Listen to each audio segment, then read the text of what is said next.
ఓం విఘ్నేశ్వరాయ నమ. ఓం శ్రీ సరస్వతీదేవియే నమ. ఓం శ్రీ గురుభ్యో నమ.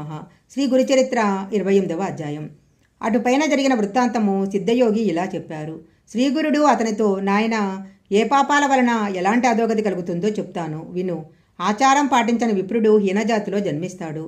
తల్లిదండ్రులను, గురువులను, కులస్త్రీని, కులదేవతలను, సత్యాన్ని, హింసను విడిచినవారు, కన్యాశుల్కం తీసుకునేవారు, అనాచారులతో సాంగత్యం చేసేవారు, తల్లిదండ్రులను, బిడ్డలను, ఆవులను, దూడలను విడదీసేవారు, భగవంతునికి అర్పించకుండా ఆహారం తీసుకునేవారు, అతిథులను సేవించని వారు, సద్బ్రాహ్మణులను దూషించి అయోగ్యులను గౌరవించేవారు, ఇతరుల భూమిని అపహరించిన వారు, తమ గురువులను, యజమానులను ద్వేషించేవారు, నమ్మకద్రోహం చేసేవారు, గంగాది తీర్థాలను నిందించేవారు, శ్రాద్ధాది కర్మలు చెయ్యనివారు, శాస్త్రం తెలియకుండా వైద్యం చేసేవారు, శుద్ధమైన వేదమార్గం విడిచి మంత్రప్రయోగం చేసేవారు, గురువంటే మానవుడేనని చెప్పి వారి తప్పులు ఎంచేవారు, గురునింద విని సంతోషించేవారు, శివకేశవులు వేరన్న భేదబుద్ధితో దేవతలను నిందించేవారు, స్వధర్మం విడిచి పరధర్మం చేపట్టేవారు, అర్హత లేని వారి నుంచి మంత్రోపదేశం పొందినవారు, వీరికి ఇలాంటి జన్మ వస్తుంది.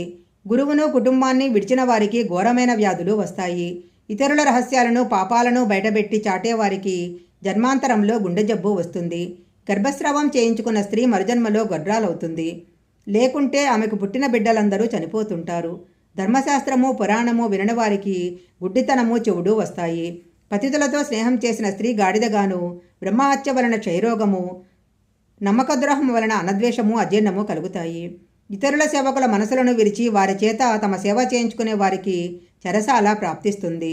పుణ్యకర్మలను నిరసించేవారు, వారి మాటలు నమ్మినవారు, ప్రజాహితకరములైన చెరువులు, బావులు, తోటలు, మార్గాలు, యజ్ఞాలను ధ్వంసం చేసేవారు, ఏకాదశి మొదలైన వ్రతాలలో పగలు భుజించేవారు, దానమిచ్చి దానిని తిరిగి స్వీకరించేవారు, ఇచ్చిన మాట తప్పేవారు, పరధర్మము అనుష్ఠించేవారు, తమ పుణ్యాలు ఇతరుల పాపాలు ఏకరువు పెట్టేవారు, దాంభికుడు, దుస్సంగుడు, యంత్రమంత్రాలతో ఇతరులను చంపేవారు, కర్మభ్రష్టులు, ఇతరులకు సంతాపం కలిగించేవారు, మరణించాక యమలోకములో సూక్ష్మ శరీరంతో శిక్షలు అనుభవించి తర్వాత హీనజన్మ జన్మిస్తారు.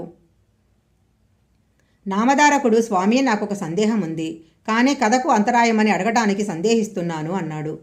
అప్పుడు సిద్ధుడు, నువ్వు అడగటం వలన కలిగే అంతరాయం కంటే మనసులో సందేహము వలన నీ శ్రద్ధ చలించే ప్రమాదమే ఎక్కువ, కనుక సందేహ నివృత్తి చేసుకోవటమే శ్రేష్టం అన్నారు.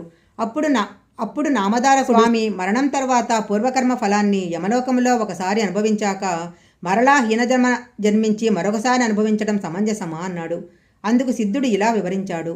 భౌతిక దేహము ఒక పరిమితిలోని కష్టసుఖాలను మాత్రమే అందించగలదు. అందుకే దానిని మరణావధి శరీరము లేక పతనావధి శరీరము అంటారు.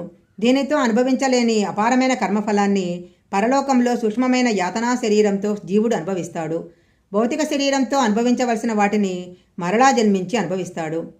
అప్పుడు నామధారకుడు, ఏ పాపాల వలన ఏ జన్మలొస్తాయో ఉదాహరించండి అంటే సిద్ధుడిలా చెప్పాడు. వేదాలను అమ్మటము, భోగదర్భితం కాని ఆవుపాలు త్రాగటము, నిషిద్ధాన్నము, దుర్మార్గుల నుండి దానం స్వీకరించటము, ఇతరుల జీవనాధారం ఆహ్వానించటము, సంధ్యాకాలంలో నిద్రించటము, ఇవన్నీ కూడా బ్రాహ్మణుడికి మరుజన్మలో హీనజన్మను కలిగిస్తాయి.